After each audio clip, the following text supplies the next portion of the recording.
INFJs are often described as the rarest personality type in the MBTI system, making up only about 1 to 2% of the population. But what does rarity really mean in this context? Is it just about numbers, or is there something deeper at play? If you're an INFJ, you've probably heard phrases like, "You're so different." "I've never met anyone like you before." "You're hard to understand." But are INFJs truly rare, or are they just misunderstood? Today, we'll break down the myths, explore the facts, and uncover the deeper truth behind the INFJ's reputation for being the rarest MBTI type. Let's dive in. 1. Statistically speaking, yes, INFJs are rare. According to multiple MBTI studies, INFJs consistently rank as one of the least common personality types, with estimates showing they make up around 1–2% of the global population. But why is this the case? Unique cognitive function stack. The INFJ's dominant functions, introverted intuition, NE, and extroverted feeling, FE, are a rare pairing, creating a personality type that blends introspection with emotional intelligence in a very specific way. Social misidentification.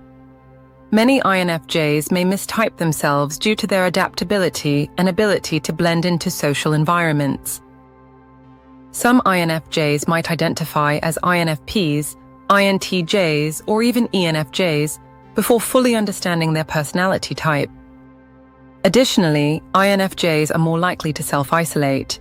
They naturally crave meaningful connections, but often find themselves withdrawing when those connections don't materialize.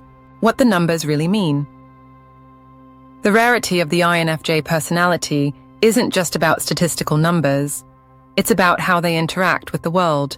Their way of thinking, processing emotions, and engaging with others stands out in a society that often prioritizes efficiency over introspection and results over emotional connection.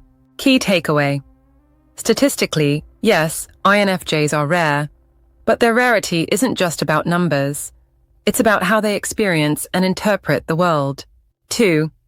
INFJs are rare because of how they process information. INFJs lead with introverted intuition, NI, a cognitive function that's deeply introspective, abstract, and future-focused. NI isn't about noticing obvious details. It's about sensing patterns, seeing connections, and predicting long-term outcomes based on subtle cues. This way of processing information is incredibly rare. While many people rely on tangible facts and immediate observations, INFJs rely on their gut feelings and an almost dreamlike ability to see the bigger picture. For example, an INFJ might predict the outcome of a relationship long before any real conflict arises. They might sense tension in a room before anyone says a word. This ability often makes them seem mystical or otherworldly to others, even though it's just the natural way their minds work. Why this feels rare to others? Many people can't follow the non-linear thought process of an INFJ. Their insights often seem to come out of nowhere, which can make others feel uneasy or skeptical. Key takeaway. INFJ's reliance on introverted intuition, N, sets them apart, making their thought processes and conclusions feel foreign to most people. 3. Emotional depth sets INFJs apart. INFJs are also deeply attuned to emotions, both their own and those of others. Their auxiliary function, extroverted feeling, FE, allows them to sense the emotional needs of others, adapt their behavior to create harmony, build strong, empathetic connection. But here's the catch. INFJs don't share their own emotions easily. They are incredibly private about their inner world, only opening up to those they trust deeply. This emotional duality, being intensely aware of others' feelings while keeping their own tightly guarded, can make INFJs seem enigmatic or even aloof. Why this feels rare to others?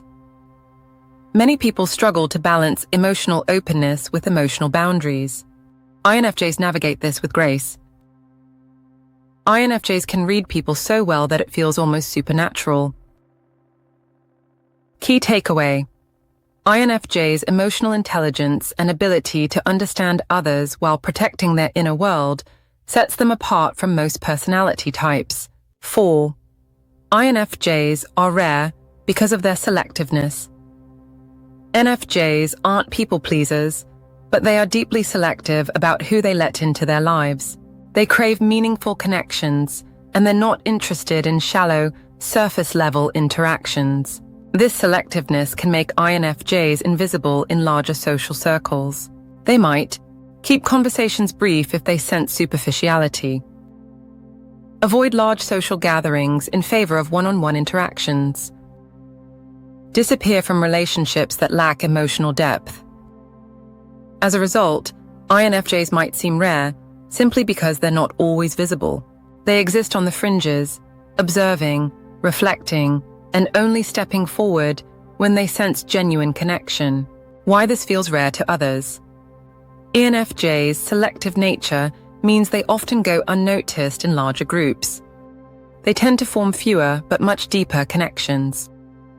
Key takeaway: INFJ's selectiveness about where they invest their emotional energy contributes to their reputation for being elusive and rare. 5. INFJs often adapt to their environment. One of the most misunderstood traits of the INFJ personality is their ability to blend in. INFJs are natural chameleons. They can adapt to their environment and adjust their behavior to make others feel comfortable. This doesn't mean they're being fake. It means they're using their extroverted feeling, FE, function to create emotional harmony. For example, in a loud group setting, an INFJ might become more outgoing to match the group's energy. In a serious one-on-one conversation, they might adopt a calm, reflective demeanor. This adaptability often makes INFJs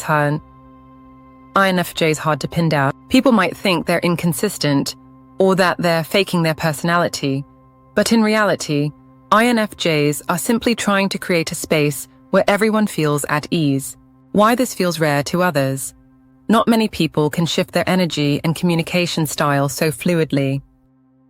INFJs' adaptability can make them feel like mirrors to those around them. Key takeaway: INFJs' ability to adapt to different environments makes them hard to define, adding to their reputation for being mysterious and rare. 6. The INFJ's internal world is vast and complex. NFJs live in a world of thoughts, reflections, and emotional landscapes. Their inner world is often richer and more vivid than their external one. They're constantly analyzing their relationships, their purpose in life, their contribution to the world. But here's the catch: INFJs rarely share this inner world with others. They keep their most vulnerable thoughts hidden away, only revealing them to people they trust deeply. This creates a sense of inaccessibility. Even those closest to an INFJ might feel like they've only scratched the surface of who they truly are. Why this feels rare to others? Most people aren't used to such layered emotional depth.